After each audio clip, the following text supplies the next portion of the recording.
Okay, well, welcome to lesson one of understanding yourself and uncovering your full potential. I'm really excited about where I'm taking this YouTube channel. It's all going to be about knowledge and implementation. This is not a channel that you come to and you just consume for the sake of consuming, because that's what's happening is we're all just consuming, and then we're not actually doing anything. So it's like knowledge without implementation is just entertainment. And so this channel is dedicated to going beyond entertainment and actually doing the work. So in this three-part course, I'm going to teach you to understand why you are the way you are and how those mechanisms, behaviors are limiting you. Once you see these things, you can't unsee them. Those things that once limited you no longer are limitations, and this moves us into greater levels of potential. And that's what this whole entire course is designed to do. So in lesson one, what we're going to talk about is the ego and what it is. And so essentially the ego is that little voice in your head. It's the voice that's constantly talking to you pretty much nonstop. So the average amount of unconscious thoughts we have on a daily basis is anywhere from 20 to 70,000 unconscious thoughts. Now, the problem is that most of us have no idea what those thoughts are telling us. And the nature of the ego is this. This is how we evolve. So essentially, we are a spiritual being. We're a soul. We're a consciousness. And we came into this body to experience so that we can transcend into higher states of consciousness, right? And so in this body that is very fragile, we needed a protection mechanism, and that is essentially the mind or the ego. It is this little voice inside of our heads that says, hey, there's danger there. Don't go there, because if you do, you're going to die. Now you can see how the ego was like really necessary for us to evolve. But what I want to help you uncover over the course of these three lessons is how that ego is our greatest limitation. So there's like this little quote that I recently I made it up, but it came to me as like, when the ego's running the show, you won't grow. And why is that? It's because the ego has one function, which is to keep you safe and protect you. So everything that it sees is out of a sense of protection, to not feel pain, to not feel physical pain, to not feel emotional pain. What the ego wants to do is keep you safe. And we know that in the safety of the known, there is no growth. And so the idea here is to start listening to and understanding what the ego is telling you. So now I know what you're probably saying is like, okay, well, if the ego is that little voice inside my head, then what is beyond the ego? Maybe you're not saying that, I just made that up, but like essentially what I can show you here is that you are something greater than the body and mind. And we're going to do this in a little lesson. So what I want you to do, and this is from the book, The Untethered Soul. If you've never read it, it's an amazing book. And so what he does is he shows you that you're something greater than the mind. And he does so in this little exercise that we're going to do. So what I want you to do is I want you to close your eyes, and I want you to make your inner voice say hello. And now I want you to make your inner voice say hello 3 times. And now I want you to make your inner voice scream hello. Okay, so now open your eyes. The question I'm going to ask you is, what was it that allowed you to observe what the mind was saying, right? What was it? The mind can't observe the mind. The mind can observe the body. I can pinch myself and I can observe pain. But what is it that allows us to observe our mind? And that is our consciousness. That is who we truly are.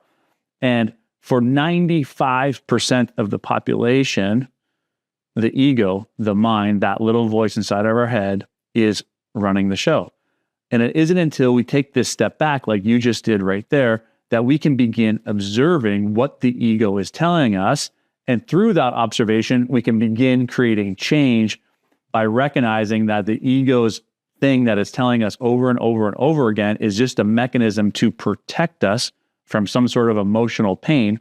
Once we see that, then we can start observing it. It's kind of like the red car example. I'm sure you've probably heard about this. It's like, if I asked you, how many red cars did you see on the road today? You wouldn't be able to answer.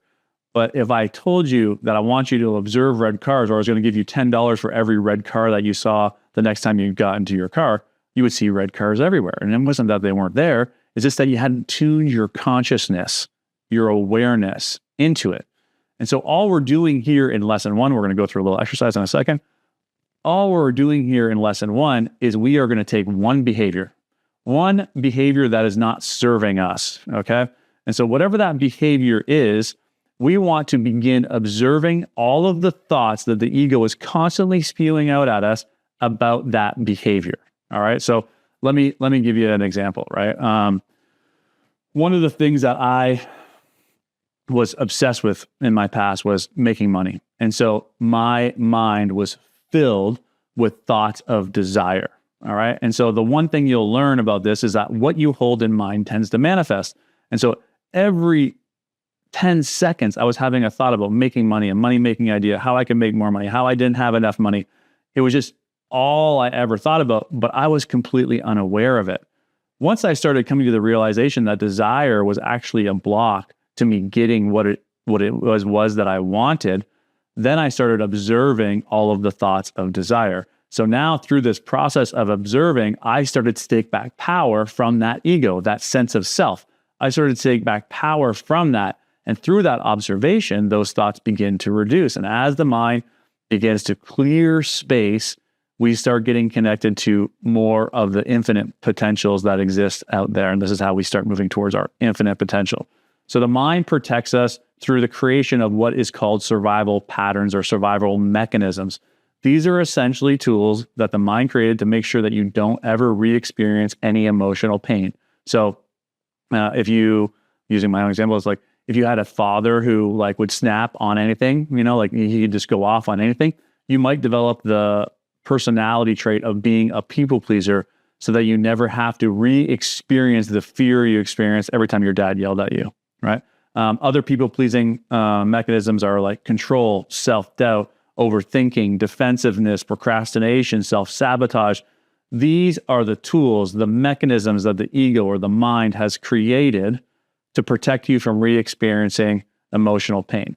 Now, the interesting thing about these mechanisms is that they are also our greatest limitations, okay? And so if we learn to uncover what that is, then we can start observing. And through that observation, we start to take back power. So the ego, just to do a quick little recap, the ego is designed to protect us, and all it cares about is protection. So pretty much every thought that you have is out of some sort of protection, right? In the next video, what we're going to begin doing is, well, what do we do with the thought now that we've observed it? So in lesson one, we're just observing the red car. In lesson two, we're going to begin working on what to do with that observation once we make it. And so here's where we begin to do the work. So what I want you to do in this is we're gonna do a journaling exercise, and I want you to set a timer for 5 minutes, and I want you to think about the behavior that you want to change, and I want you to write for 5 minutes every thought that comes into your awareness about that behavior. So let's just give an example. So if I was if I had a behavior of drinking too much alcohol, right? All I would do is begin writing out every single thing that came to me. Well, I can't quit because all my friends drink. Everybody drinks. It's socially acceptable. I don't want to quit alcohol. I feel like it makes me a better person. I feel like this, and just start writing out all of the things that come to your awareness around that behavior that you want to change.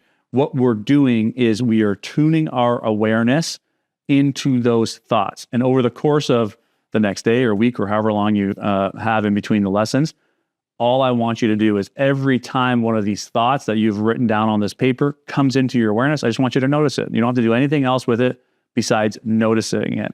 And in that noticing, we are taking back our power from it because it is no longer unconsciously running the show. This is when we learn how to identify with who we truly are and stop identifying with the ego or the small self, which wants us to believe that we are it, but we are actually something greater.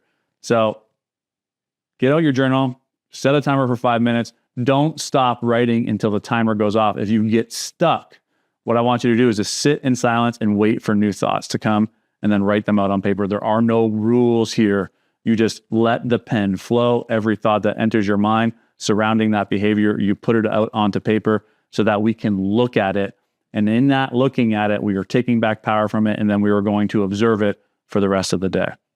that's lesson one. In lesson two, we're moving into what to do with the thought now that we begin noticing it.